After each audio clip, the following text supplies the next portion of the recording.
Good morning student, I am Dimple Parekh, royal international school से। बेटा आज हम 11th क्लास की हिंदी पढ़ने वाले हैं।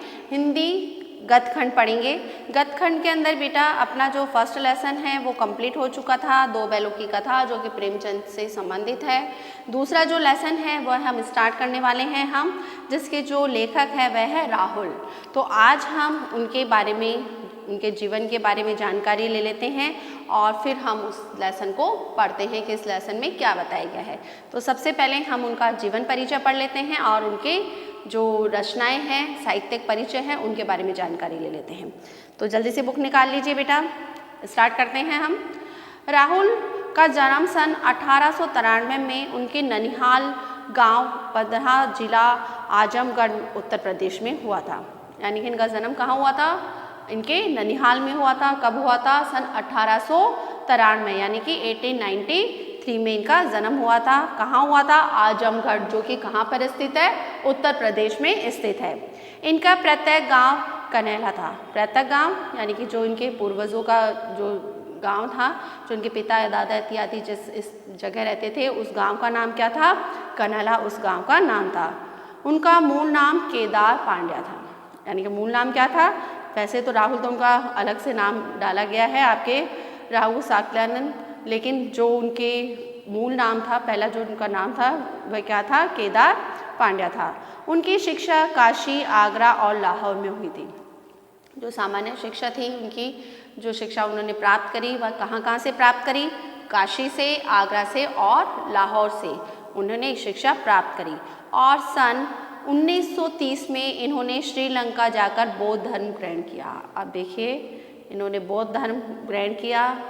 इनका जो धर्म था वह अलग था और इन्होंने क्या किया है? बौद्ध धर्म की तरफ आकर्षित होते हुए इन्होंने सन 1930 में लंका जाकर, इन्होंने श्रीलंका जो स्थान जगह है, देश का नाम है, वहाँ पर जाकर इन्होंने बौद्ध धर्म ग्रहण किया। तब से इनका नाम राहुल हो गया था।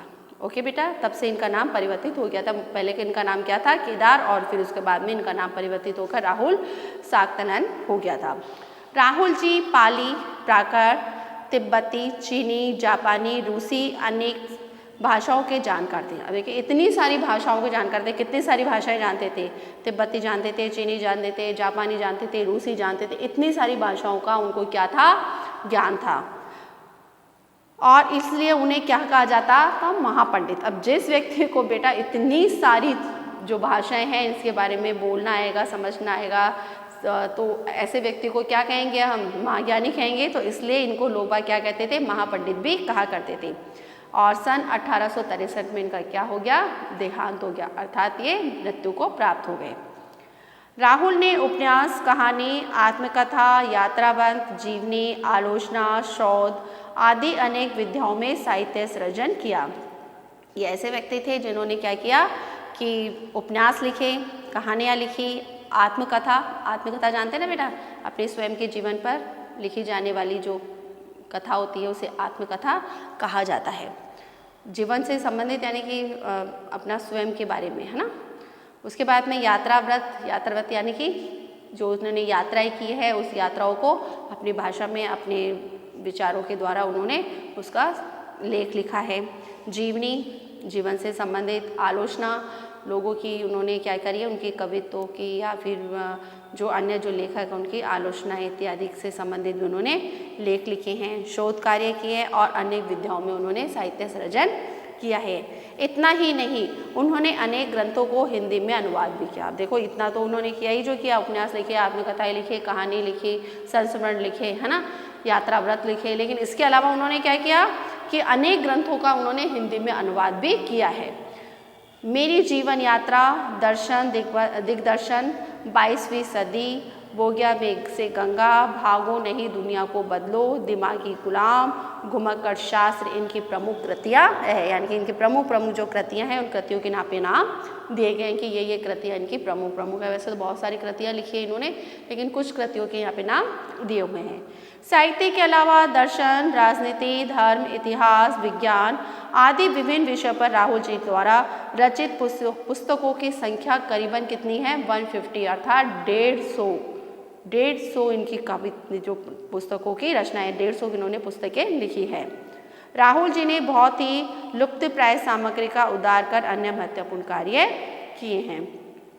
यात्रा वृंत लेखक में राहुल जी का स्थान अतम्य है, यानी कि इनकी कोई इसके बारे में कोई कल्पना ही नहीं कर सकता है। जो उनका यात्रा वृतांत है, यानी कि जिस यात्रा वृतांत का जिस समय वर्णन करते हैं तो ऐसा लगता है कि हम स्वयं उनके साथ में क्या कर रहे हो, यात्रा का आनंद ले रहे हो। ऐसे वो बताते हैं, ऐसे दृश्य बताते हैं और इस तरह से वो अपने लेखन में उसमें लेख लिखते हैं कि ऐसा लगता है कि हम भी क्या कर रहे हैं, उनके साथ में ही यात्रा कर रहे हैं।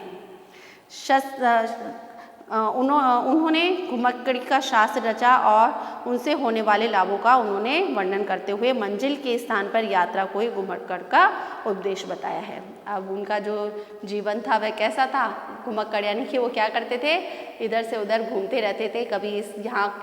कभी यहाँ पर उन्होंने अपनी यात्रा करी, कभी दूसरी ओर कहीं की यात्रा करी। तो जो उन्होंने अपना घुमक्कड़ जीवन था, जब व्यक्ति क्या होगा, एक स्थान से दूसरे स्थान पे जाएगा, दूसरे राज्य में जाएगा, प्रदेशों में जाएगा, उस देश में जाएगा, विदेश में जाएगा, तो वह क्या हो जाएगा, बहुत सारे अनुभव उसके पास में होंगे। तो उसके बारे में बताया गया है कि उन्हें यात्रा को ही क्या बताया है, घुमक्कड़ का उद्देश्य बताया है कि घुमक्कड़ व्यक्ति जो होता है वही क्या करता है, यात्रा इत्यादि करता है। जिसको घर में रहना होगा वो इन सब चीज़ों से क्या रहता है, दूर रहता है। लेकिन जिनका स्वभाव होता है घुमक्कड़ी यानी कि घूमने इत्यादि का, वही इस यात्रा वृत्तांत इत्यादि का क्या करता है, आनंद ले सकता है। उसके बाद में बताया गया है कि घुमक्कड़ी से मनोरंजन, ज्ञानवर्धन एवं अज्ञात स्थलों की जानकारी के साथ साथ भाषा एवं संस्कृति का भी आदान प्रदान होता है। अब जब हम दूसरे देश में जाएंगे, दूसरी जगह जाएंगे, तो क्या होगा, हम उनके बारे में, उनके जिन लोगों के बारे में आप जाएंगे, उनके संस्कृति के बारे में जानेंगे, वो हमारी संस्कृति के बारे में जानेंगे, उनकी भाषा के बारे में हम जानेंगे। तो इस तरह से जो संस्कृति और भाषा है उसका क्या होगा, आदान प्रदान होगा ना बेटा।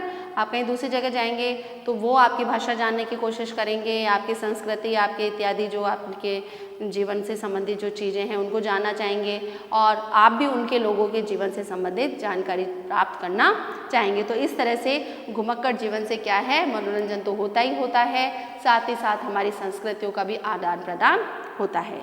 राहुल जी ने विभिन्न स्थानों के भौगोलिक वर्णन के अतिरिक्त वहाँ के जनजीवन की भी सुंदर झांकी प्रस्तुत की है। अब जो उन्होंने यात्रा करी है, जितने भी यात्रा वृत्तांत उन्होंने लिखे हैं, उस यात्रा वृत्तांत में क्या है कि उनके जीवन की क्या मिलती है, झांकी मिलती है। अर्थात यात्रा तो उन्होंने बताई कि यात्रा किस तरह से उन्होंने की, क्या क्या कठिनाइयों का सामना किया, क्या क्या उन्होंने प्राकृतिक दृश्य देखे, कौन कौन से स्थान देखे, ये सारी चीज़ें तो है ही है। लेकिन इसके अतिरिक्त वहाँ के रहने वालों के जीवन से संबंधित भी बहुत सारी बातों का उन्होंने अपनी लेख के अंदर क्या किया है, समावेश किया है। जो हम लेसन पढ़ने वाले हैं वह लेसन जो है वह बेटा उनका यात्रा वृत्तांत से संबंधित ही है, जो कि आपके नेपाल से तिब्बत तक की यात्रा है, वो अपन बाद में देखेंगे। आज अपन जीवन परिचय पढ़ रहे हैं इनका। तो ये जो लेसन है वह यात्रा वृत्तांत से संबंधित है, और जो अभी अपन ने पढ़ा वह क्या था, उनका जीवन परिचय। तो आज उनका जीवन परिचय अपन ने पढ़ा। आप इस जीवन परिचय को भली प्रकार से क्या कर लीजिएगा, नोटबुक में कंप्लीट कर लीजिएगा और साथ में याद भी कर लीजिएगा। यही आज का आपका होमवर्क है।